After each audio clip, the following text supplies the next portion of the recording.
ইউটিউবের এই ডাবের পুডিংয়ের রেসিপি দেখে আমার অনেক খেতে ইচ্ছে করছিল আর বানানোর জন্য অনেক বেশি পাগল হয়ে গিয়েছিলাম যে কখন আমি বানাবো। তো এত সুন্দরভাবে পুডিং বানানো যায় ডাব দিয়ে, তো আমি এটা অনেক দিন ধরে দেখছিলাম। তো এবার আমি নিজে ট্রাই করব, তো দেখি ওনাদের মতন হয় কি না। তো আমি ইউটিউবে 2-3টা ভিডিও দেখেছি, 2-3টার মধ্যে দেখি সবগুলির মধ্যেই একই প্রসেসে বানানো হয়েছে, একই রকম উপকরণ দিয়ে বানানো হয়েছে। তো আমিও চেষ্টা করলাম, এখানে একটা ডাবের পানি নিয়ে নিলাম। তো পানিটা হয়েছে 2 কাপের মতন, ডাবটা বেশ বড় ছিল। তো এটার ভিতরটা একদম কচি, বেশি নারকেল হয়নি। তো এই হালকা নারকেলটাকে আমি তুলে নিব চামচের সাহায্যে। তো এটার মধ্যে খিসা হয়েছে, পুরোপুরি নারকেল হয় নাই। তো একটা চামচের সাহায্যে আমি এই খিসাগুলিকে উঠিয়ে নিচ্ছি। এই পুডিংটা বানানোর সময় আমি অনেক বেশি এক্সাইটেড ছিলাম যে এই পুডিংটা আমি বানাবো, আর ভিডিওতে দেখার পর থেকে আমার খেতে ইচ্ছা করছিল। আপনারা অবশ্যই পুরো ভিডিওটা দেখতে থাকুন, তো দেখতেই পারবেন লাস্ট পর্যন্ত কি হয়। তো কথা বলতে বলতে আমি 2টা নারকেলের খিসাটা তুলে নিলাম। তোলার পর এগুলিকে একটু ছুরির সাহায্যে ছোট ছোট করে কেটে নিব, যাতে চিকন চিকন হয়।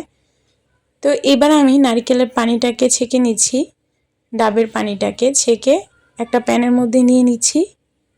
এটার মধ্যে যে ময়লাগুলি ছিল এক্সট্রা, সেটা চলে যাবে। নারকেলটা কাটার সময় এটার ভিতরে ময়লা পড়েছিল।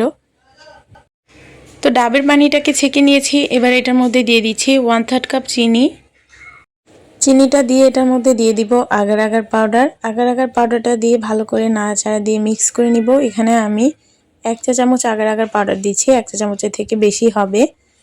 তো দিয়ে ভালো করে নাড়াচাড়া দিয়ে এটাকে চলে যাব জাল দিতে। তো এটাকে আমি চুলার মধ্যে বসিয়ে দিব। ঠান্ডা অবস্থায় ভালো করে আগার আগার পাউডারটাকে মিশিয়ে নিয়েছি। এবার চুলার জালটাকে অন করে দিয়েছি। তো এবার আমি চুলার আঁচটাকে মিডিয়ামে রেখে ডাবের পানিটাকে বলক তুলে নিব। তো অনবরত নেড়ে চেড়ে এটাকে 2-3 বারের মতন বলক তুলে নিতে বলেছিল যে রেসিপিটা আমি দেখেছি। তো তার থেকে বেশি আমি অনেকক্ষণ এই পানিটাকে জাল করেছি, কারণ আমার কাছে মনে হচ্ছিল যে এটা কেন যেন হবে না, মানে কীরকম যেন একটা আঠালো আঠালো ভাব ওইটা আসে নাই, পানির কালারটা শুধু চেঞ্জ হয়েছে। তো যাই হোক, ওনাদের কথা অনুযায়ী আমি জাল করেছি, তার থেকে বেশি জাল করেছি। এবার আমি এটাকে চুলা থেকে নামিয়ে নিব। চুলা থেকে নামিয়ে পুডিংয়ের জন্য একটা বাটি নিয়ে নিয়েছি। এটার মধ্যে আমি আজকে পুডিংটা সেট করব। তো এটার মধ্যে নারকেলগুলি দিয়ে দিয়েছিলাম, আগে থেকে যে নারকেলগুলি আমি তুলে রেখেছিলাম। তো সেগুলিকে সুন্দরভাবে বিছিয়ে দিয়েছিলাম, দিয়ে এটাকে গরম অবস্থায় ঢেলে দিচ্ছি।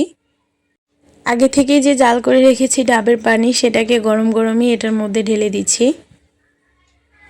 তো ভিডিওতে দেখানো অনুযায়ী বলেছিল যে এটাকে গরম গরম ঢালতে হবে, না হলে একটু ঠান্ডা হলেই এটা লেগে যাবে। তো আমার কাছে এরকম কিছুই মনে হলো না। যাই হোক, আমি এবার এই পুডিংটাকে সেট করার জন্য নর্মাল ফ্রিজে রেখে দিব। তো নর্মাল ফ্রিজে আমি পুরো রাত রেখেছি, তারপরেও এটার অবস্থা দেখেন, কোনো কিছুই হয় নাই। ওনারা বলেছিল 1 ঘন্টার মতন রাখলেই হবে। তো যাই হোক, আমি একটা রাত রেখেছি, তারপরেও হয় নাই।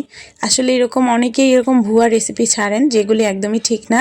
আপনাদেরকে দেখে অনেকেই শখ করে অনেক কিছু তৈরি করে, সেটা আরও নষ্ট হয়ে যায়, ঠিক মতন হয় না। একটা জিনিস যদি সঠিকভাবে দেখানো হয়, মানুষও শিখতে পারে, আর জিনিসগুলিও নষ্ট হয় না। আপনারা কেন এই ধরনের ভিডিও ছাড়েন যেটা কিনা একদম হয়ই না? তো যাই হোক, আমি ভুল করেছি, আমার মতন অনেকে এরকম ভুল করতে পারেন। তো অবশ্যই বানানোর আগে ভালোভাবে সাবধান হয়ে বানাবেন, তাহলে আর জিনিসগুলি অপচয় হবে না।